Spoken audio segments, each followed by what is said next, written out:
Hi everyone, my name is Yurai, and today I would like to express my frustration with iOS.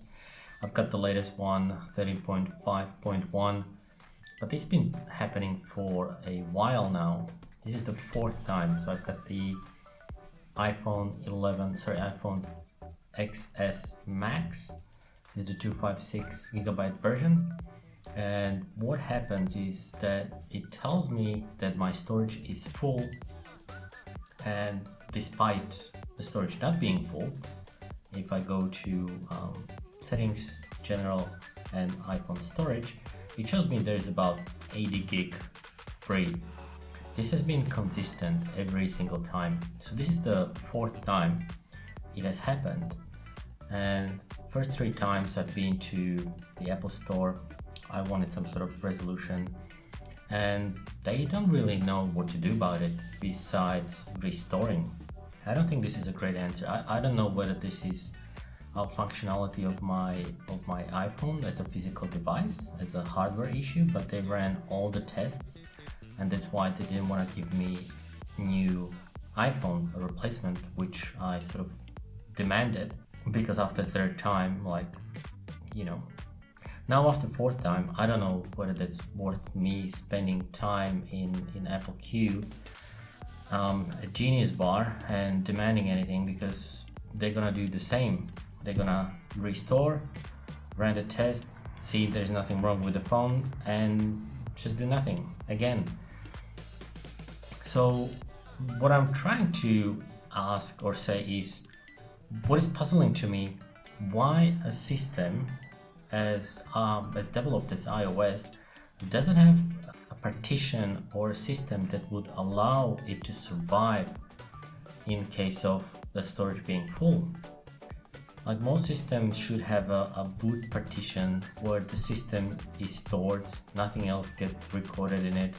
So there's a separate partition for the OS, and then all data, logs, and all your security apps and storage is on a separate partition. Think of it as what we used to do with Windows: C drive for system and D drive for data. Like, I understand system doesn't function properly if it doesn't have space, but I don't think it should end up in an infinite loop. First thing, I don't think it should end up in an infinite loop, and secondly, I don't think systems should not be unable to recover from such a failure. Like, first thing is remove some temporary storage, offload iCloud files, because I'm sure I've got pictures. Why doesn't offload them to free up some space? And thirdly, what happened to my 80 gig? Why is there no space?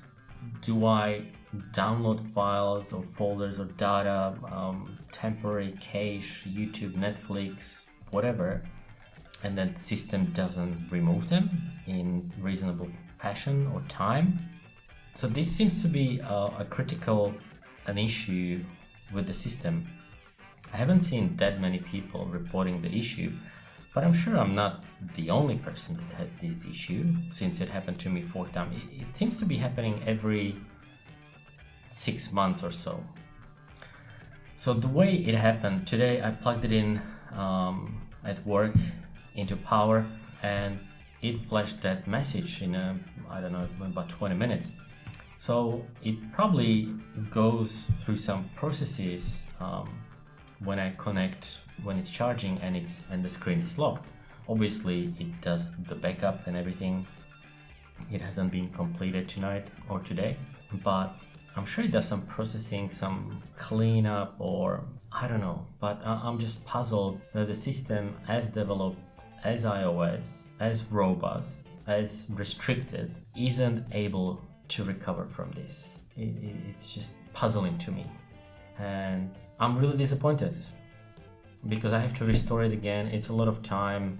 I can't access my phone, my WhatsApp messages, my work emails, my two-factor authentications, my payment ID cards. Obviously, most of my life is now on my iPhone. So despite it being in a perfect condition, it's really frustrating. So let me know in the comments below if you had similar issue, if you know of the issue, or if you know what I could do next time. That'd be really helpful. Thanks for watching and see you next time.